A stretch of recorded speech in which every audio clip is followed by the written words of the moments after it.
Chers amis, téléspectatrices et téléspectateurs de Zouk Télévisé, nous voici de nouveau pour notre rendez-vous hebdomadaire. Aujourd'hui, je vais vous parler des modifications qui doivent intervenir concernant les personnes qui bénéficient du revenu de solidarité active, autrement dit du RSA. Il y a des changements qui sont prévus dans les prochains mois, sans doute en 2024, qui vont modifier considérablement la situation de ces personnes. Mais auparavant, de manière tout à fait imprévue, je voudrais vous dire deux mots à propos des coupures électriques dont une partie de la population de la Martinique a été gratifiée au cours de ces derniers jours. Alors, mon propos n'est pas de m'en prendre à EDF, ni encore moins à ses agents, pour stigmatiser des coupures. Ce sont des équipements électriques, ce sont des câbles, ce sont des transformateurs, ce sont donc des équipements qui sont susceptibles de tomber en panne. Tout comme un véhicule, vous avez beau l'entretenir, mais il arrive qu'il y ait des pannes, il y a des pièces qui s'usent. Donc, qu'il y ait des coupures, on peut le comprendre. Éventuellement, on voudrait être rassuré, mais cela devrait être possible, que sur l'entretien régulier, que les installations qui assurent la distribution électrique dont ces installations bénéficient. C'est comme une voiture. Si vous avez un véhicule et que vous ne l'entretenez pas, ben, vous savez que vous risquez d'avoir plus de panne qu'un automobiliste qui entretient son véhicule. Si vous malmenez votre véhicule, c'est pareil. Donc, ce n'est pas mon sujet. Je n'ai pas de critique particulière, en tout cas pour l'instant, je n'ai pas d'information particulière qui m'autorise à critiquer qui que ce soit. Par contre, je voudrais vous raconter quelque chose. Dans un quartier du Robert, deuxième commune de Martinique, du point de vue de l'importance de sa population,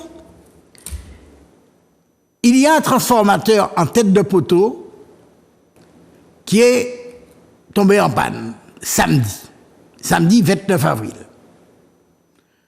Ça s'est manifesté vers 15h et vers 18h, une équipe d'agents d'EDF est venue poser un transformateur de 250 kVA. C'est marqué dessus. Et donc, le quartier et les habitants ont été réalimentés. Le dimanche 30 se passe sans problème. Le 1er mai, une deuxième coupure a lieu. Mais cette fois, c'est tout simplement le groupe électrogène, le transformateur qui a été posé par EDF, qui n'avait plus de carburant. Bon, c'est regrettable, parce qu'on ne peut pas dire que ne plus avoir de carburant soit une panne.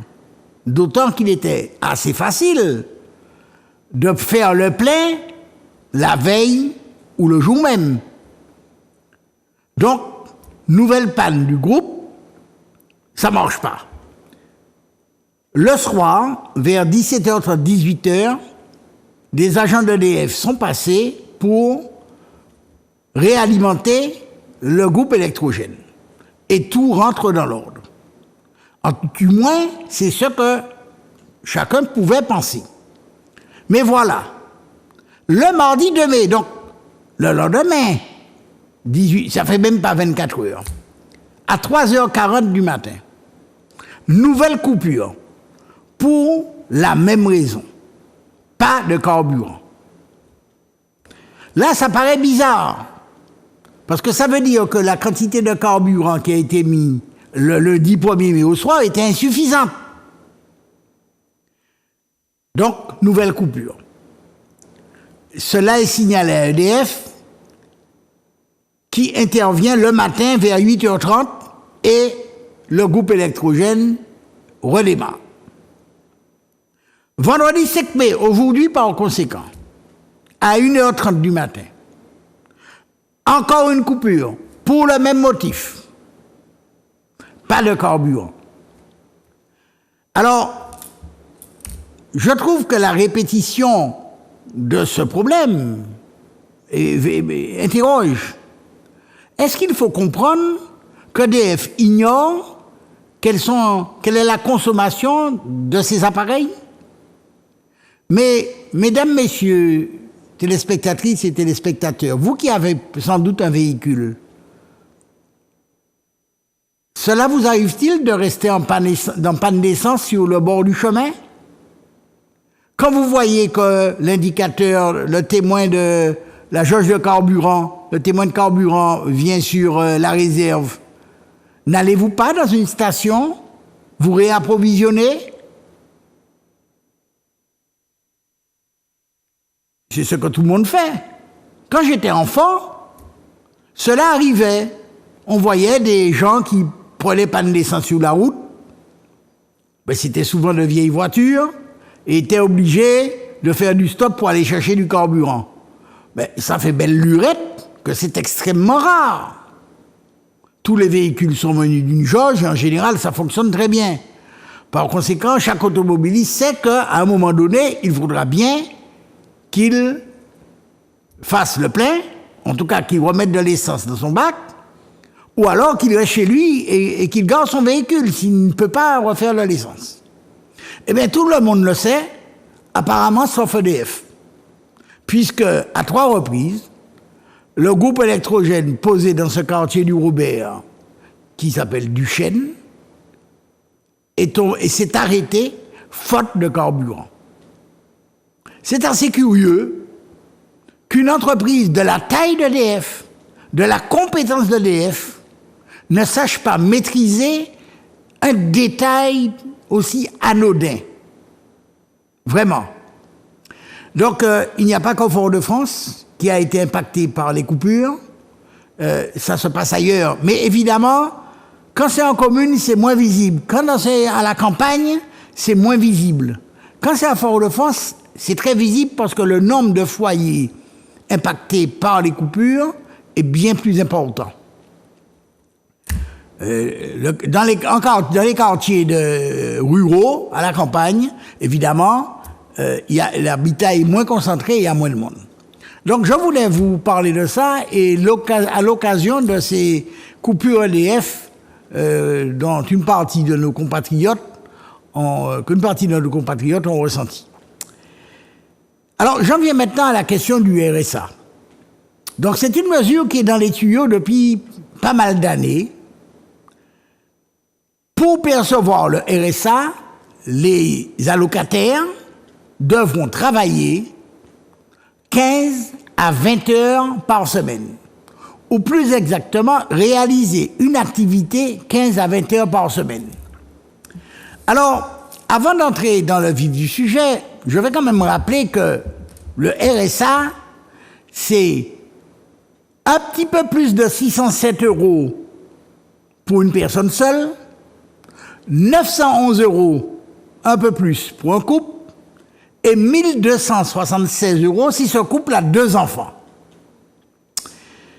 Alors, ça peut paraître à certains comme une somme importante, mais pour qu'on comprenne bien, je vais mettre un autre montant en face. Il y a ce qu'on appelle le seuil de pauvreté, c'est-à-dire les revenus au-dessous desquels on est considéré comme pauvre. Et il faut savoir que ce revenu, ce seuil de pauvreté est de 1102 €. 1102 € pour une personne seule. 1657 € pour un couple sans enfants et 2314 € pour un couple avec 2 enfants de moins de 14 ans. Autrement dit, le RSA, ça représente 55%, un peu plus de la moitié du seuil de pauvreté. Donc, lorsqu'on a des revenus qui sont au niveau du seuil de pauvreté ou au-dessous, on est pauvre. Mais quand on a des revenus qui sont à 55%, un peu plus de la moitié du seuil de pauvreté, on est hyper pauvre. Et donc, voici la catégorie de nos compatriotes auxquels le gouvernement s'en prend. Des personnes titulaires du RSA, certes, et qui perçoivent 55% du seuil de pauvreté pour vivre, je voudrais dire plutôt pour survivre. Ils sont donc plus pauvres que les pauvres. Ça m'a permis de me rappeler une phrase. C'était d'ailleurs un conte que un de nos conteurs très connus, Jean-Claude Duverger, avait proposé à l'époque où il se produisait sur scène. Ce conte s'appelait « Léo Piti, fout ou quoi prend fait ». Eh bien, cette phrase s'applique parfaitement à ces 36 000 Martiniquais les plus en difficulté pour lesquels on veut exiger une activité hebdomadaire de 15 à 20 heures. Je ne vais pas évoquer la situation des jeunes de moins de 26 ans qui, sauf exception, ne perçoivent pas le RSA. Alors, je sais bien qu'il y aura toujours de beaux esprits pour expliquer qu'il n'y a pas de droit sans devoir, comme si le droit à la dignité devait être assorti, accompagné d'une contrepartie. Je sais qu'il y a aussi d'autres beaux esprits qui affirmeront, zier dans zier, tché dans tché, que certains titulaires du RSA ne font guère d'efforts pour rechercher un emploi. Mais ces beaux esprits, que connaissent-ils de la vie, de la situation des allocataires du RSA, de leur vie, de leurs difficultés, eux qui disposent d'emplois rémunérés par un salaire ou des revenus 5 fois plus élevés dans bien des cas? Sans doute pensent-ils qu'il suffit de traverser la rue pour trouver un emploi, selon l'expression méprisante employée par M. Macron, le président de la République, en septembre 2018. C'est pourtant loin d'être le cas. Selon les données de Pôle emploi,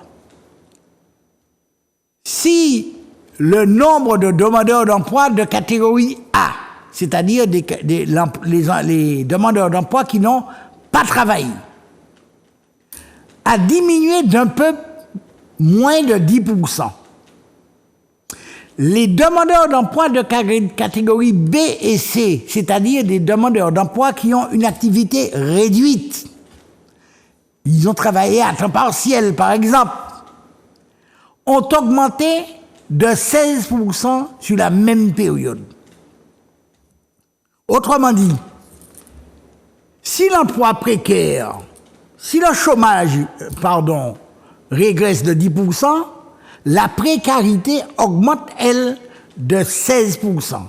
Ce qui devrait, selon moi, conduire à tempérer les ardeurs de ceux qui se félicitent un peu vite de ces bons résultats.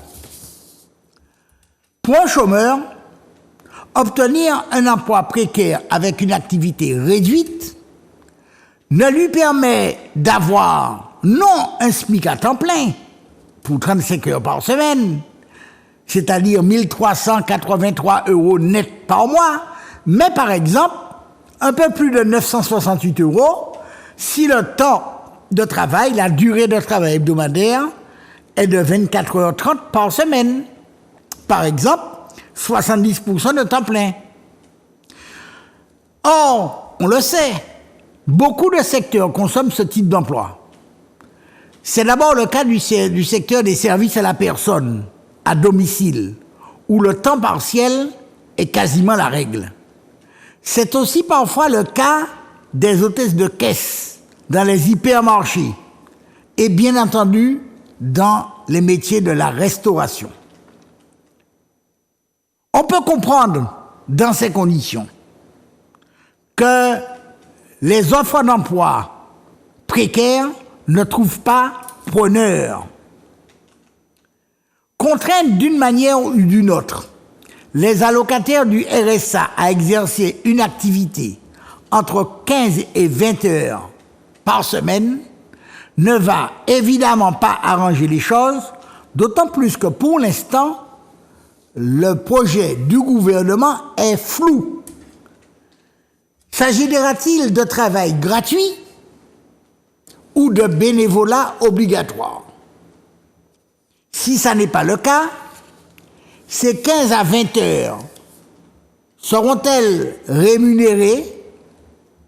Et si oui, à quel niveau et par qui? Mais les récalcitrants sont avertis. Ils risquent tout simplement la suspension de leur RSA et leur radiation. Alors, me direz-vous, mais pourquoi ce projet?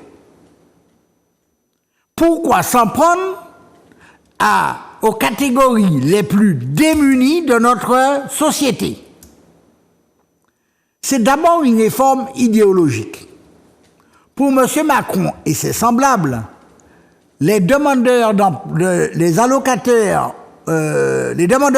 allocataires ou non du RSA, se complaisent dans cette situation et les sommes reçues les inciteraient à ne pas rechercher du travail. Ça, c'est une chanson qu'on entend depuis des décennies. En gros, ce sont des fainéants pour qui un pognon de dingue, je reprends l'expression de M. Macron, est dépensé.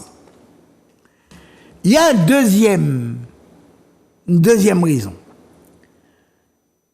La baisse relative du nombre de chômeurs provoque, c'est tout à fait exact, des difficultés de recrutement dans de nombreux secteurs. Alors, plutôt que d'accompagner ce mouvement vers le plein emploi de qualité, M. Macron n'a eu de cesse, jusqu'ici, d'essayer de rééquilibrer le rapport de force en faveur des employeurs. Ainsi, à deux reprises, en 3 ans, il a modifié les règles en les durcissant, les règles concernant l'assurance chômage, afin d'obliger les chômeurs à accepter n'importe quel emploi. Enfin, troisième élément, la réforme des retraites. En obligeant les seniors à rester 2 ans de plus, 62 à 64 ans, s'inscrit dans la même logique. Limiter la rareté de l'offre de travail pour en contenir le coût, c'est-à-dire la rémunération. Donc, conditionner le droit au RSA par du travail ou par une activité, non seulement risque d'aggraver la situation des plus fragiles, mais s'inscrit exactement dans la même politique.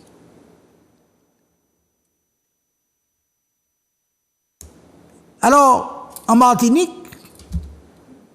c'est la CTM qui finance le RSA. Que dit à ce propos la CTM? Que disent nos élus territoriaux? Que disent, par exemple, les soutiens de M. Macron en Martinique? Et ils sont connus, ils s'en revendiquent. Notamment, par exemple, M. Bruno Nestor Arezero, maire de Sainte-Marie, mais élu à la CTM, ou Mme Lydia Beaulieu, elle aussi élue à la CTM, et tous deux membres de l'Alliance patronnée par Serge Letchimy. Merci.